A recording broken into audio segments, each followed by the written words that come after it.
again.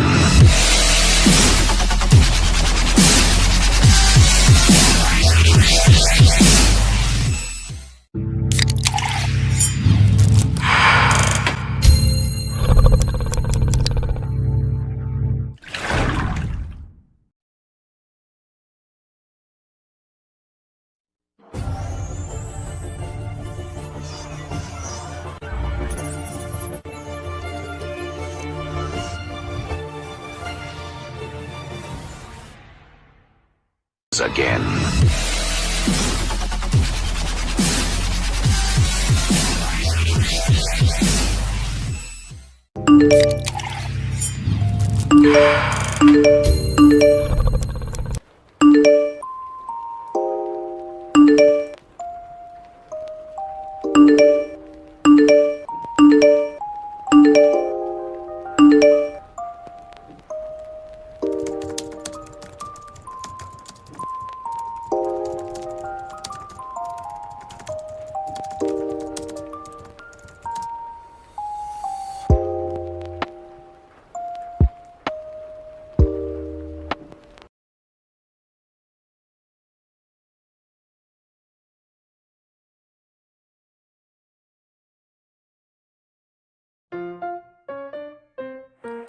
Assalamualaikum warahmatullahi wabarakatuh. Perkenalkan, nama saya Sabila Nadila Izati dan Perkenalkan, nama saya Siti Rohmatul Laila.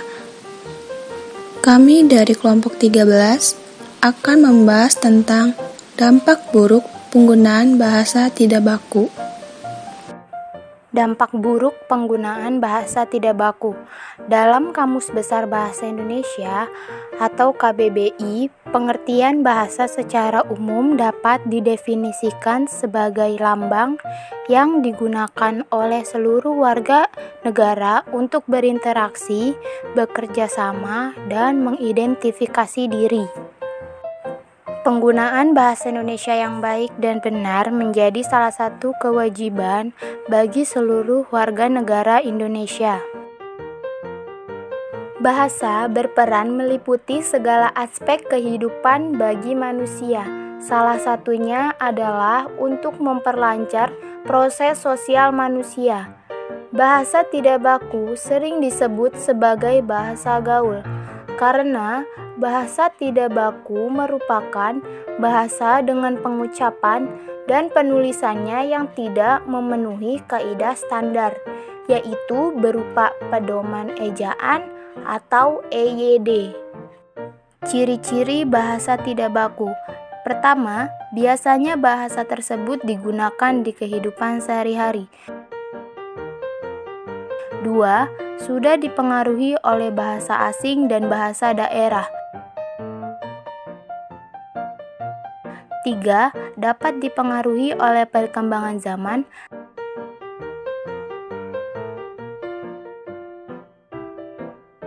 4. Bentuknya mudah berubah-ubah.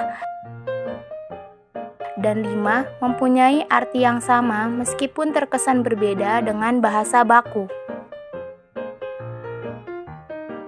Berikut contoh kata tidak baku, yaitu aktif, efektif, bis, foto, nasehat, pasif, objek, karena, teknik, biosfer, abjad, dan lainnya. Selanjutnya, ada beberapa faktor yang mengakibatkan bahasa tidak baku. Yang pertama, menggunakan bahasa yang tidak mengetahui bentuk penulisan kata tidak baku. Yang kedua, menggunakan bahasa yang tidak memperbaiki kesalahan dari pemakaian suatu kata.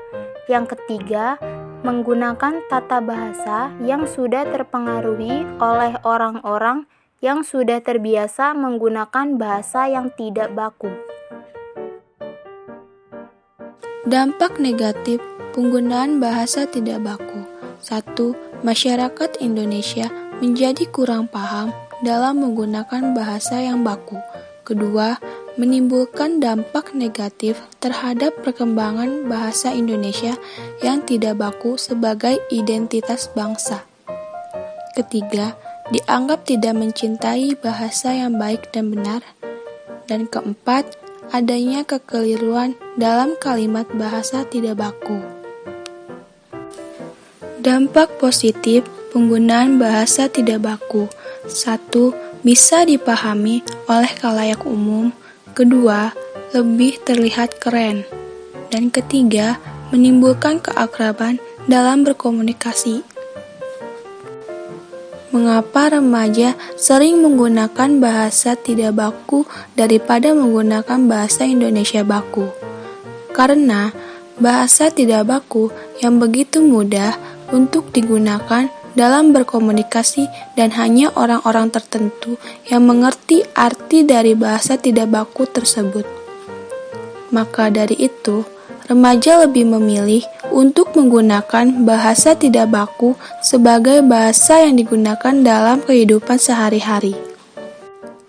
Kesimpulannya adalah banyaknya masyarakat Indonesia yang menggunakan bahasa tidak baku, baik penulisan dan ucapan dalam komunikasinya sehari-hari, yaitu adanya penyimpangan dari penggunaan bahasa Indonesia dengan baik dan benar. Hal ini dapat menghambat pertumbuhan dan perkembangan bahasa Indonesia, serta kurangnya kesadaran untuk mencintai dan menggunakan bahasa Indonesia yang baik dan benar. Begitupun berdampak hilangnya bahasa Indonesia dari pemakaiannya dalam masyarakat, terutama di kehidupan sehari-hari. Cukup dan kurang lebihnya dari video kami. Bila ada salah satu kata atau ucapan, mohon dimakluminya. Dan terima kasih yang sudah menonton video kelompok kami. Semoga bermanfaat ya. Wassalamualaikum warahmatullahi wabarakatuh.